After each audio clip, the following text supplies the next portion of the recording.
ஆசிரியர்களின் பதவி உயர்வை பறிக்கும் அரசாணை 243 ரத்து செய்ய வேண்டும் உள்ளிட்ட 31 அம்ச கோரிக்கைகளை வலியுறுத்தி இன்று முதல் 3 நாட்கள் சென்னை டிபிஐ கல்வி வளாகத்தை முற்றுகையிட்டு போராட்டத்தில் ஈடுபட உள்ளதாக தமிழ்நாடு தொடக்க கல்வி ஆசிரியர் இயக்கங்களின் கூட்டு நடவடிக்கை குழு அறிவித்துள்ளது.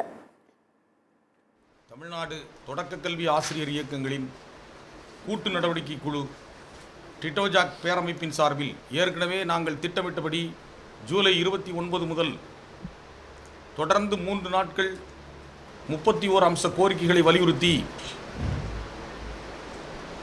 பள்ளிக்கல்வித்துறையினுடைய தலைமை அலுவலகமான டிபிஐ என்னும் பேராசிரியர் அன்பழகனார் ஒருங்கிணைந்த கல்வி வளாகத்தை முற்றுகையிடுகின்ற போராட்டத்தை நடத்த இருக்கின்றோம்.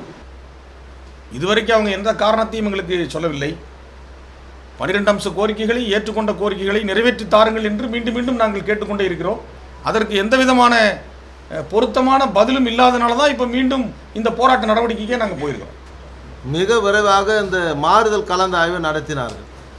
இதன் விளைவாக காலங்காலமாக 30 ஆண்டுகளாக பதவியிற்காக காத்திருந்த வட்டார அலுவலர்கள் காத்திருந்த தலைமை ஆசிரியர் பதவியெல்லாம் பறிபோகி இருக்கிறது. இதனுடைய தாக்கம் மிக அதிகம்.